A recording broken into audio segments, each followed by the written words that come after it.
নমস্কার বন্ধুরা, মুন্নার রান্নাঘরে আপনাদের সকলকে স্বাগত জানাই। আজ আমি ক্ষীর কাঁঠাল রেসিপিটা আপনাদের সামনে করে দেখাবো।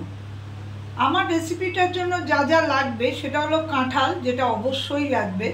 কাঁঠালটাকে আমি সুন্দর করে বীজটা বার করে আর ওর সঙ্গে যে আঁশটা থাকে সেটাকে সুন্দর করে বার করে এইভাবে ছাড়িয়ে রেখেছি। আমি এইরকম সাইজের কাঁঠাল 20 পিস মতো নিয়েছি।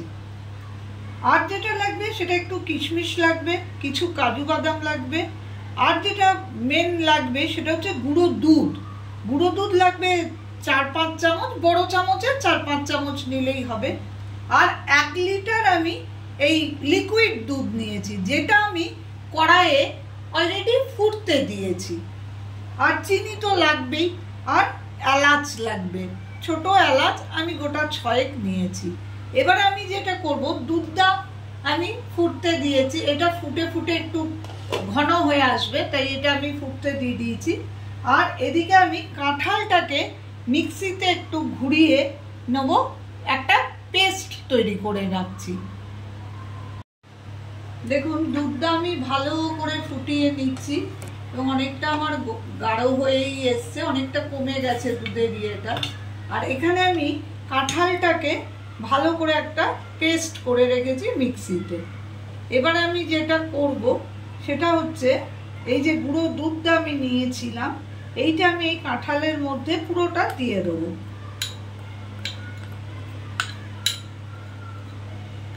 দিয়ে আমি এটাকে ভালো করে কাঁঠালের সঙ্গে মিক্সড করে নেব।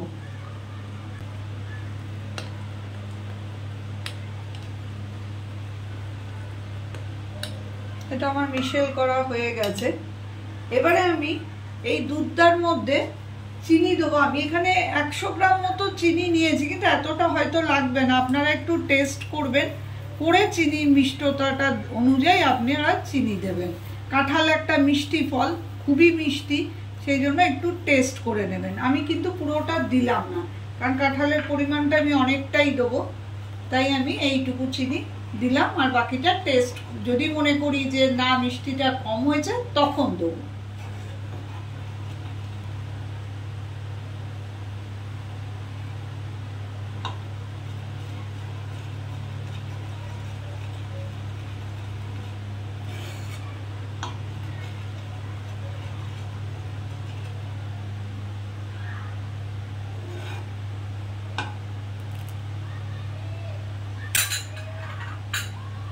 এবারে আমি এই যে দুধটা একটু যখন ঘন হয়ে আসবে তখন কিন্তু আমি এটা আস্তে আস্তে এর মধ্যে দিয়ে দেবো। বেশ খানিকটা পরিমাণ দেখুন আমি দিয়েছি।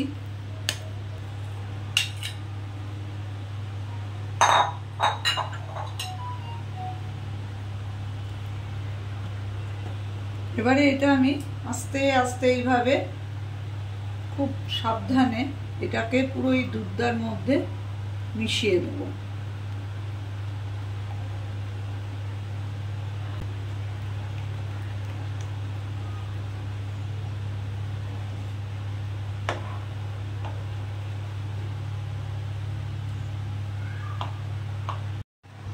দেখুন বন্ধুরা, আমি মিনিট 10 ধরে সুন্দর করে এটাকে বাড়িয়ে কমিয়ে ফুটিয়ে এরকম আমার টেক্সচারটা এরকম এসছে। এটাই যদি আপনি ফ্রিজে রেখে ঠান্ডা করে তারপরে পরিবেশন করেন, তাহলে দেখবেন এটা খানিকটা আরো বসে যাবে, তখন খেতে আরো ভালো লাগবে। এবারে আমি যেটা দেবো সেটা আঁচটা আমি কমিয়ে দিলাম। এর মধ্যে এই 5-6টা ছোট এলাচ আমি রেখেছিলাম ভেঙে ভেঙে, সেইগুলোকে আমি এর মধ্যে দিয়ে দিলাম। আর এই যে ড্রাই ফ্রুটসের মধ্যে কাজু আর কিশমিশ রেখেছি, এগুলো আমি এর ওপরে, এর ভেতরে একটু দিলাম, ওপরে একটু গার্নিশিং এর জন্য রেখে দেব।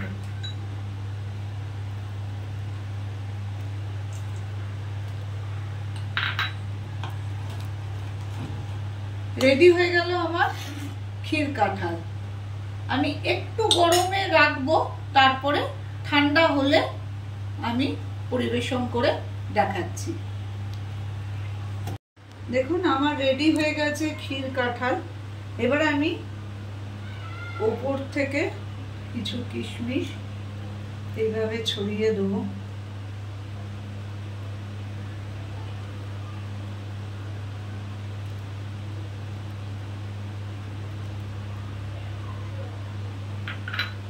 আর এই যে অবশিষ্ট কাজু বাদামগুলোকেও ছড়িয়ে দেবো।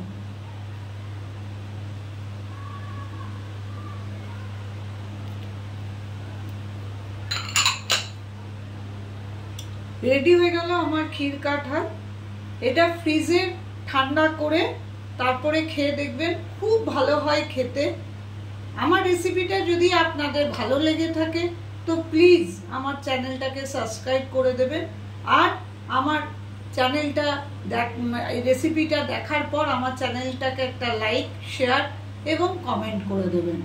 আমি উপস্থিত হব আবার অন্য কোনো দিন অন্য কোনো নতুন ধরনের রেসিপি নিয়ে।